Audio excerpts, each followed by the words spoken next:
Hi, I'm Judith Razieli, and I like to write children's stories. This is about a little boy who doesn't like that he's little, but we'll see what happens to him. Okay. Jason was the youngest in his family. He had one older sister and one older brother. Jason's brother and sister were tall. Next to them, Jason felt very little. Jason did not like being the youngest. He did not like being so small. Everyone bossed him around. Steve, his brother, was always telling him what to do, and Sandra, his sister, teased him. His mother and father were always giving him orders. Jason, wipe your feet when you come in from outside. Jason, stop whistling. I have a headache. Jason, pick up your feet when you walk. Jason, wash your hands. Chew with your mouth closed. These were just a few of his mother's and father's orders. To make matters worse, there was a new neighborhood for Jason. He just moved into this house last week. Jason didn't have any friends who lived nearby. He did not have anyone to talk to. He did not have anyone to play with. Jason was unhappy. In fact, he felt miserable. One day, while Jason was sitting on the front step of his house, he saw a beautiful orange butterfly. He watched as the butterfly landed on a flower. Jason went over to the butterfly. "You sure are pretty," he said out loud. "Why, thank you, young man," the butterfly answered politely. Jason thought he was hearing things. He never thought a butterfly could talk. "What?" he cried out. "I said thank you," repeated the butterfly. Jason stared at the butterfly in astonishment. The butterfly continued. "Jason, it looks like you're not happy. Is that true?" asked the butterfly. "Yes, it is true," answered Jason sadly. "Why is that?" questioned the butterfly. "Well, you see, I'm small, and my brothers and sisters always pick on me. I don't have any friends here, and I don't have much to do." Jason cried his heart out to the butterfly. Said the butterfly. "Well, I'm small, and that doesn't bother me at all. And I can find lots of friends if I look for them in the right places. I'll tell you what. I know you would like to be bigger, but believe me when I say being little can be lots of fun." Jason wasn't sure what to believe anymore. But if a butterfly could talk, then he could believe the butterfly. "Well, okay, but how can being small be fun?" asked Jason. "I'll tell you what. Close your eyes and repeat 3 times. I want to be very small.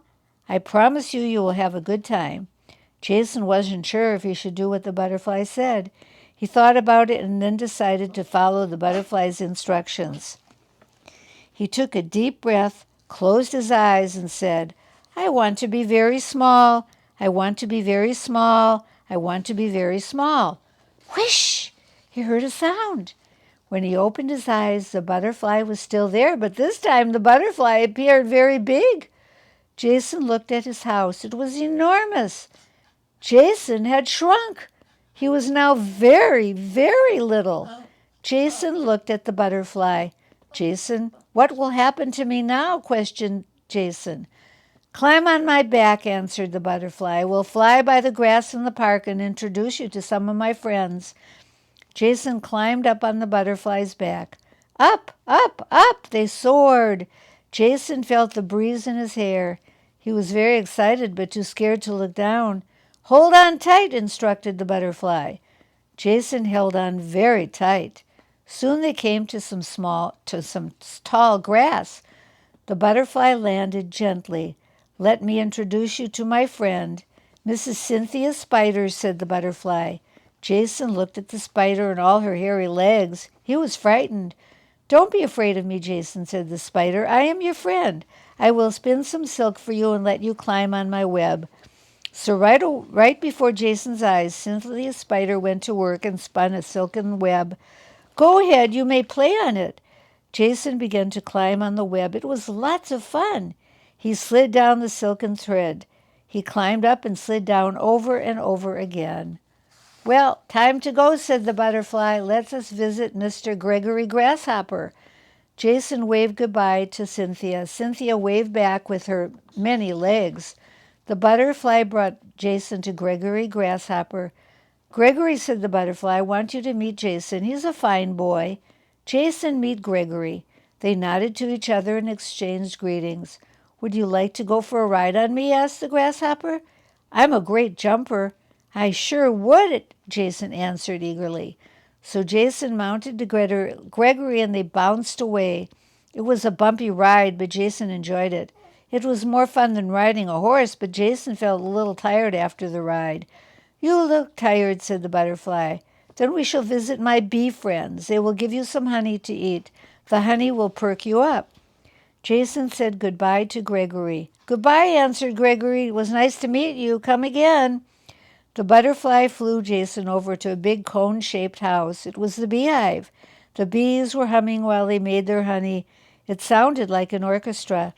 Buzzy Bee gave Jason lots of honey. This is a new batch of honey. We hope you like it, said Buzzy Bee. He was the bee foreman. The honey tasted good. Your honey is delicious, said Jason as he smacked his lips. Thank you. My pleasure, buzzed the bee.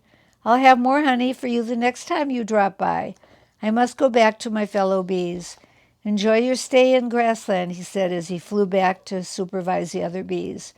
One more stop, said the butterfly. We will visit some of my other friends. They're working hard today. So off they flew to the anthill. All the ants were busy building. They didn't have time to chat. Jason watched them build. He watched how they carried stones and sticks. He couldn't believe how strong they were. One of the ants stopped working long enough to guide Jason through one of the many tunnels. Jason went down into the tunnel. The ant showed him around.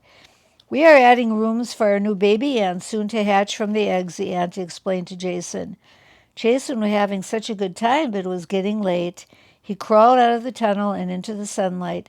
The butterfly was waiting for him. Well, said the butterfly, climb aboard and I will fly you back home. Jason thanked his host for the interesting tour. He joined the butterfly. This time Jason looked down as they flew over the rooftops. Everything below looked so tiny to Jason. They landed in front of Jason's house. Night will soon be here, so I must go, said the butterfly. But I will come again and introduce you some of my other friends. You must now close your eyes and say 3 times, I want to be bigger. So Jason closed his eyes. I want to be bigger, I want to be bigger, I want to be bigger, he repeated those words. Whoosh! When he opened his eyes, he saw he was back to his normal size. Jason saw the butterfly fly back to the flower. Goodbye, thank you for a wonderful time. Just then his mother opened the outside door. Who are you talking to? She questioned Jason. The butterfly, replied Jason. Oh, honestly, Jason, you're such a silly sometimes. When you grow up and get bigger, you won't be so foolish. Jason didn't care what his mother said. He didn't care that he was smaller than his brothers and sisters. He knew that being small and even smaller could be lots of fun. He now had some special friends.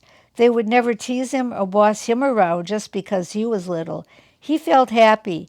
He smiled to himself and watched the butterfly as it flew towards the park.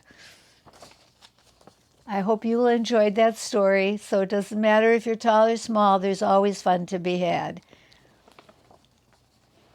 That's it for now. Thank you for listening. Bye.